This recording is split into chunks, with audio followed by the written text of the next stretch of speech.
Good evening, everyone, and welcome to a night of spine-tingling terror. Tonight, we journey deep into the heart of the wilderness to share some of the most horrifying camping tales ever told. Prepare yourself for a night of fear and suspense as we uncover the dark secrets lurking in the shadows. So pitch your tents, gather close, and let the nightmares begin. I want to share an experience that happened to me and my brother 2 years ago.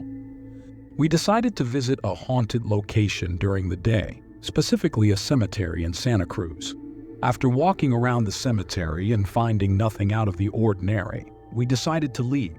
The cemetery is on a supposedly haunted road leading into the woods, rumored to be haunted by a lady in white who tries to hitchhike into your car. I had forgotten this fact until after that day. As we drove along the road, which leads into a forested area a couple of miles from the cemetery, we noticed you could pull to the side of the road and walk along a hiking trail.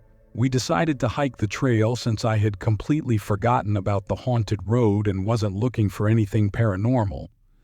We started hiking in the afternoon, and about 10 minutes in, we stumbled upon abandoned train tracks and a barely standing bridge for the train that used to run along those tracks. It looked cool, so we decided to go down the hill by the bridge and explore underneath it. After taking in the sights, we started back up the hill to the trail. The hill was quite steep, and we had to use the trees for leverage. As we stood on the trail, catching our breath, we suddenly heard a man's voice shouting and screaming angrily. Full of rage, the voice seemed far away, possibly in the mountains, more than 500 feet away. We looked at each other, confused, and then the voice seemed to move rapidly, sounding like it was just 100 feet down the trail. The voice approached us with unnatural speed, and I felt a strong fight-or-flight response. The voice sounded like someone about to commit an act of extreme violence, but it was speaking in gibberish, completely unintelligible. I told my brother to pick up large sticks to defend ourselves, assuming it was a crazy person coming to harm us. We picked up sticks and ran back to the car. As we ran, the voice followed us, getting closer and closer, but we saw no one behind us. Despite hearing the voice right behind us, I turned around and saw nothing. I urged my brother to run faster as the voice continued to yell in rage, circling around us in a 360-degree audio effect. The voice seemed to move from behind us to the left, then in front, then to the right, and back behind us, all within about 10 seconds. We were extremely creeped out and ran the rest of the way back to the car. Halfway down the trail, the voice suddenly disappeared.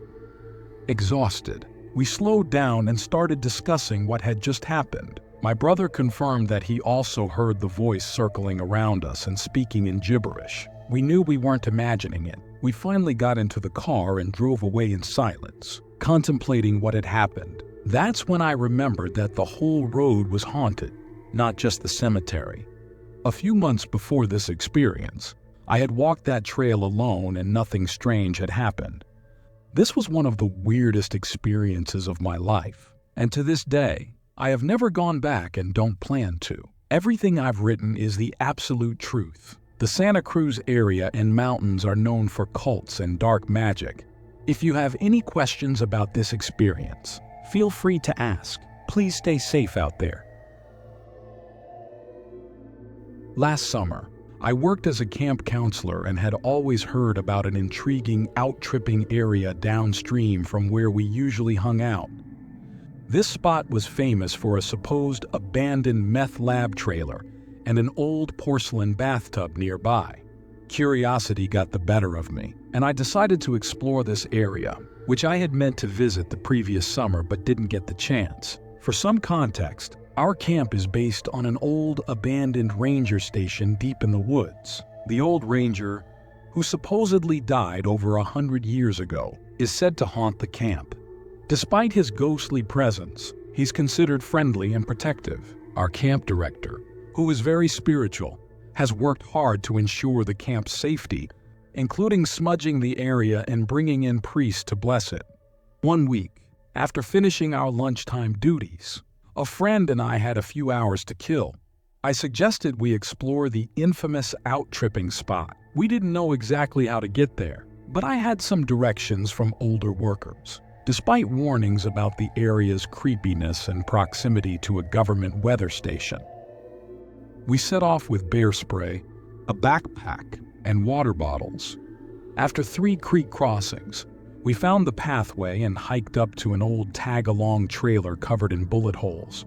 The trailer looked like it had once been used for a meth lab. We also found a fire pit that hadn't been used in a while. Although we were running out of time and had to head back to camp, my curiosity wasn't satisfied, and I vowed to return. Later that night, we gathered a small group and ventured back. This time, we explored further and found the trailer again. It was old and riddled with bullet holes. Despite the creepiness, we didn't find the bathtub or meth lab. We turned back as it was getting late, feeling uneasy but not encountering anything particularly scary.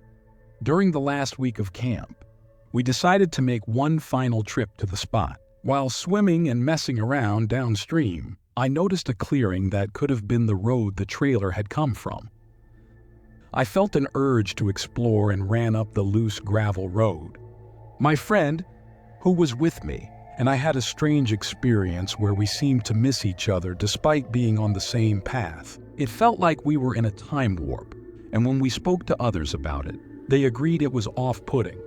On our last night, we took a larger group to the out-tripping spot. One experienced staff member, Jay, who had seen the meth lab before, was shocked to find it gone. We heard noises and saw something jump the fence, which we couldn't explain. We got back to camp feeling pretty freaked out.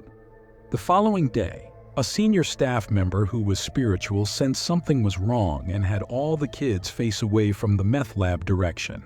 She also confirmed that there was bad energy at the spot. Despite our explorations and attempts to find answers, the mysteries of the out-tripping area remain unsolved. As we cleaned up the camp and headed home, I felt uneasy passing by the spot where we experienced the time warp. I still seek answers but have come to accept that some things might remain unexplained. Hey everyone, thank you so much for tuning in. I hope you enjoyed tonight's spine-chilling camping tales. Your support means the world, and I can't wait to bring you more heart-pounding horror stories soon. Stay safe, stay curious, and until next time, keep the campfire burning. Like and share this video, and don't forget to subscribe the channel.